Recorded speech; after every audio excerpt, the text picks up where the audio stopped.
Hi, I'm Venga. I'm editor of Tabla. On February 12th, Prime Minister and Finance Minister Lawrence Wong had unveiled his budget for the first term of government. It was 154.7 billion big budget. And today we have the Minister of State for Ministry of Culture, Community and Youth, as well as Manpower, Mr. Dinesh Vasu Dash, to give some comments on what are his views and take on the budget. Great. Hi, Mr. Dinesh. Thank you. So what are some of the key takeaways from PM Wong's 1.5 hour budget speech? What are some of the important points that our community needs to take note of? Yeah, so firstly, he was explaining of the context of how the world has changed. And you can see this in the newspapers every day, of how countries have started to be a bit more inward. Trade is somewhat affected. The social compact and the geopolitical system has changed. And as a result of that, how would a small country like Singapore continue to thrive and succeed in a rather contested and a complicated world? So that was the context of what he had highlighted. If you look at what's happening in the world, being able to achieve a 4.8% GDP growth last year was in itself remarkable amidst tariffs and all sorts of other impediments to ourselves. And at the same time, he painted a very good picture of what we needed to do and how would we be supported in doing so. And to me, the three main points that came up is firstly, it's important for the economy to continue to grow with strength. And he highlighted what are the plans and ideas that are put in place in order to be able to succeed economically.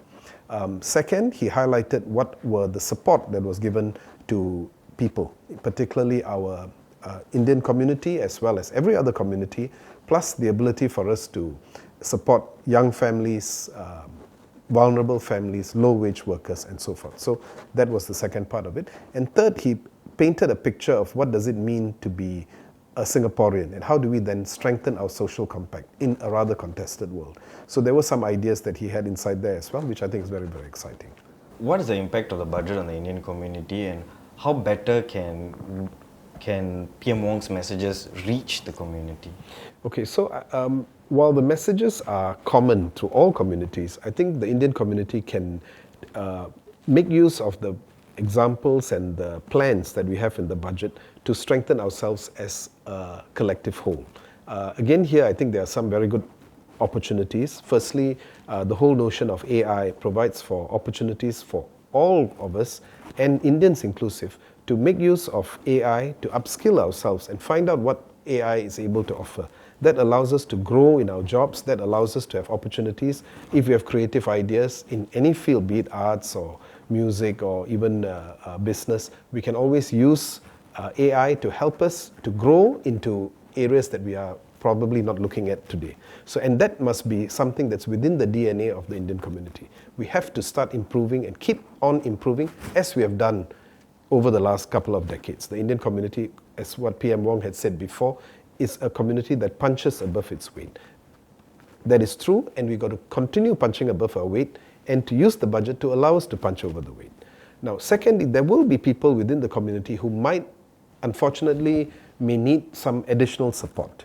Now, here is where it's very important for all of us as a whole to look out for people who are in need of support and to make use or to highlight to them where in the budget that they can tap upon, be it Comlink Plus support, and if there's some areas for which they have shown that they are improving their life system and their lifestyles, then they can be eligible for more Comlink support. Some of us may not be aware, so it's important for us to reach out to the Indian community and tell them that these are plans that are available to uplift people who may be at a vulnerable part in society. That happens to any society, that happens to any culture, but we can do a lot more to reach out to our Indians who are in the vulnerable category to uplift them.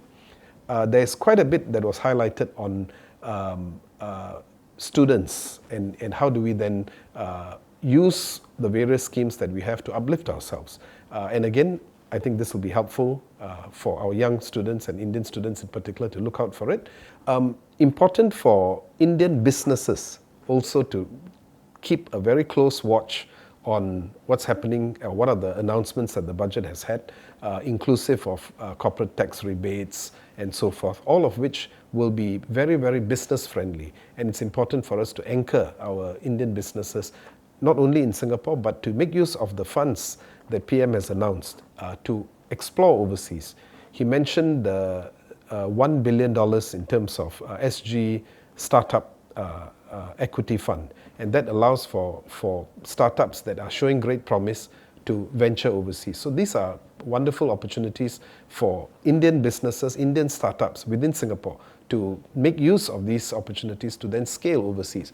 Could be in India, could be anywhere else, but you have the opportunity to do so. So there are many schemes, as far as many business-friendly schemes that allows Singaporean Indians to then venture and to make use of these opportunities to bring ourselves to to a very high level and to be able to continue to punch above our weight. How important is it to start thinking about investments early in your life? Yep. And now with the new measure where there's some support on CPF investing. Yes. So Yes. how important is it for the young to think about these things? The CPF enhancements will be an important feature that our young Singaporean Indians will have to keep in mind because it allows for a need to have some degree of risk-taking and at the same time it allows them to have a higher rate of return with very low cost, meaning the fees that they have to pay will be very, very low. This allows the money that's kept in the CPF for our locals to grow significantly over time, basically to grow much faster than my time. And I'm thinking about, you still have a bit of a runway left to go, so certainly more longer time for you. But the details of this will be announced in a couple of months' time. But it's very exciting to see that CPF is going to be having a further engine to allow for up to 6% of growth. Of course, having said that, it has to be borne in mind that anything that gives you a certain amount of returns will also have risk. And it's all a function of economic cycle, so we've got to go in with the eyes open. But if you take a long horizon, 20, 30, 40 years, all these ups and downs will not affect you in the long run. In the longer run, your funds will accumulate. And I think that's what government is trying to do. So to allow for our young people to start thinking of not only working to earn a wage, but to use the funds that you have in CPF to be able to work for you in the future. And these are very exciting ideas that the Ministry of Manpower and the Prime Minister has also highlighted.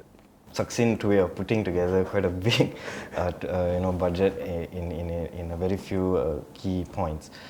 So there was a very big push for artificial intelligence, Yes. AI. Yes. So what is the government's view on AI and its impact in the long term? Okay, so firstly, we believe that having to strengthen the economy is critical, and particularly in a contested world, and particularly to maintain a high standard of living within Singapore. So year on year, we hope for economic growth to be good.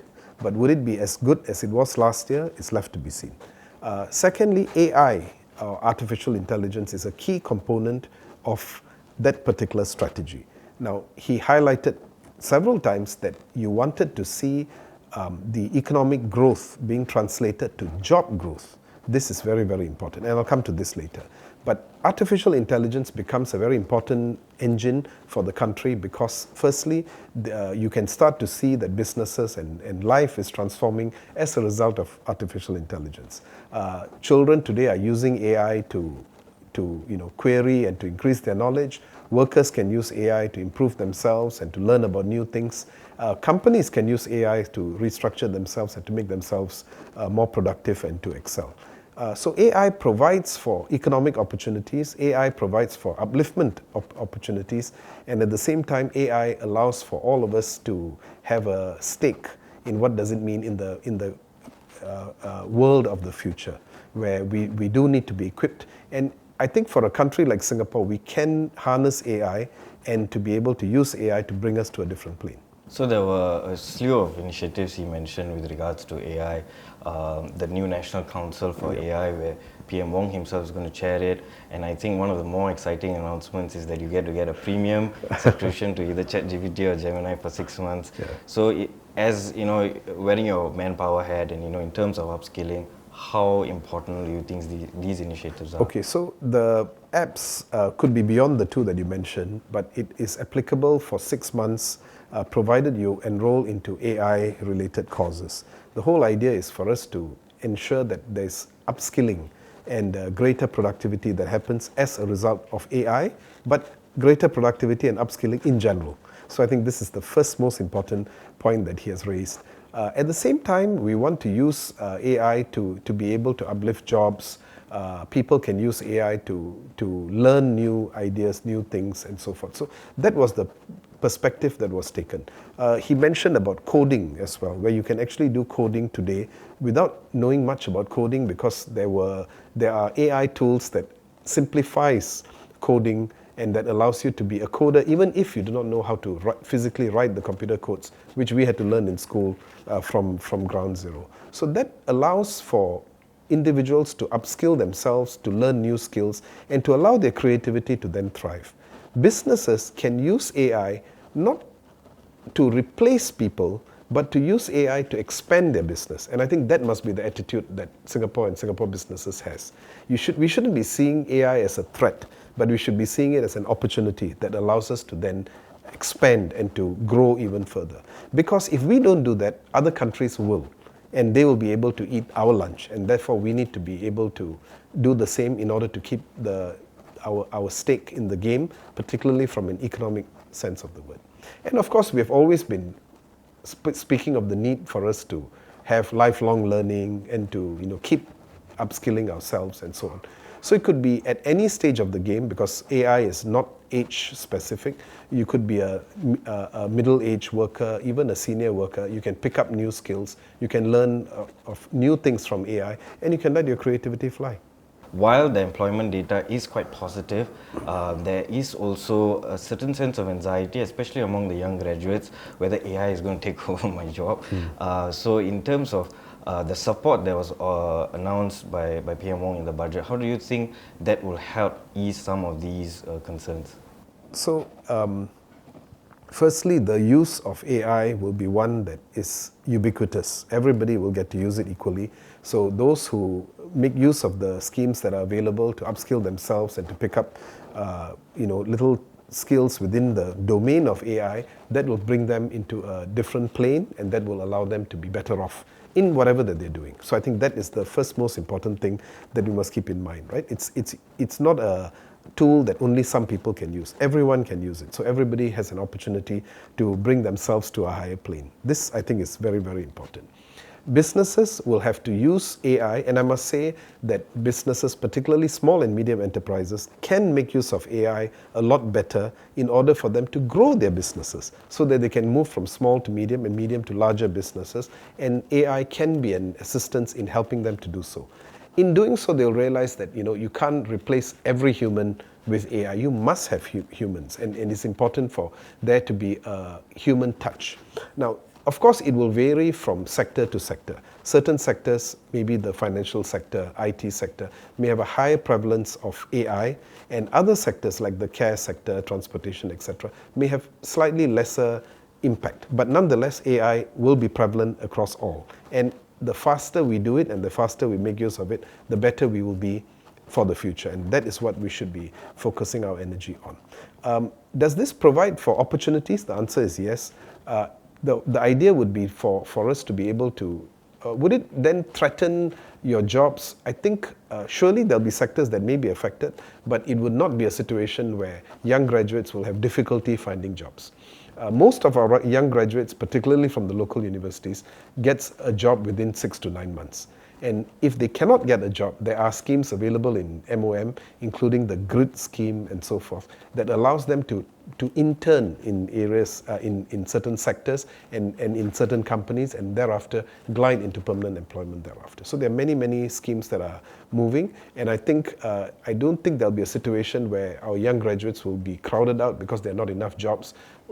Less so that it's being taken over by AI. There'll always be certain pockets, but I think young graduates should look across the board and figure ways at which they can make use of the skills and passion that they have towards sectors where their passions are most appreciated.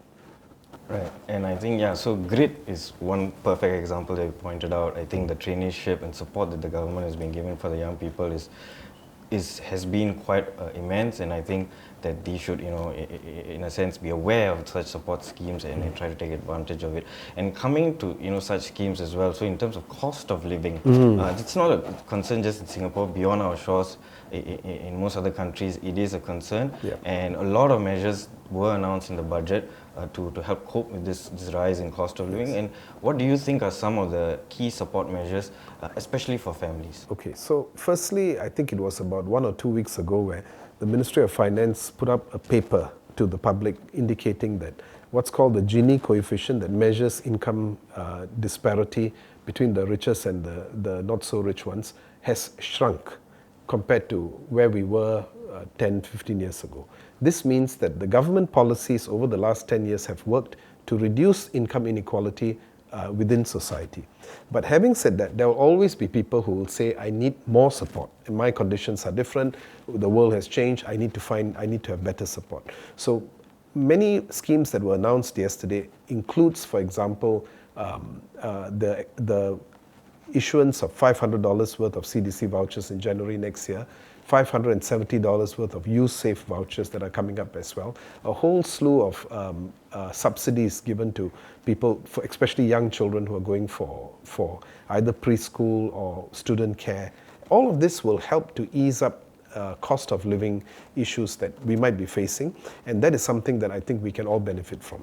He also put some emphasis on the we first idea of society, Yes. the strengthening of social compact, especially in a fractured world and in one of global uncertainty as well. So on those messages, what are your views? Firstly, if you look at what's happening across the world, it is worrying that the whole notion of being multicultural is not embraced. And in fact, people want to split themselves apart, and it's about me versus you, and that I need to get it and not you. I'm a local, you're a foreigner. And this is what we see in many, many other countries.